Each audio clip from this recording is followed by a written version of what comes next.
So what we have here, guys, is a Honda Goldwing GL 1500 1988 model. As you can see, she's been sitting in the shed for quite a while, and she has got a leaky clutch. So the slave cylinder was leaking slightly, ran out of fluid. Now, if you're like me, which I'd say you all are, jump on YouTube, follow the videos, and do exactly what they say, which is what I done. Spent 2 days trying to bleed this clutch and could not get it.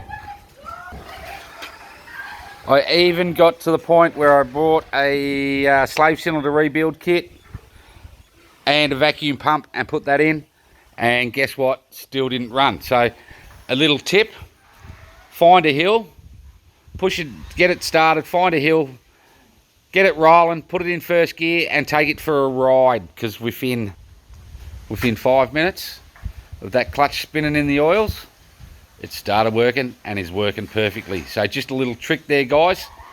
Take it for a run. If it's not working and you feel that that clutch is perfect, you reckon it should be working, take it for a run. Thanks for watching.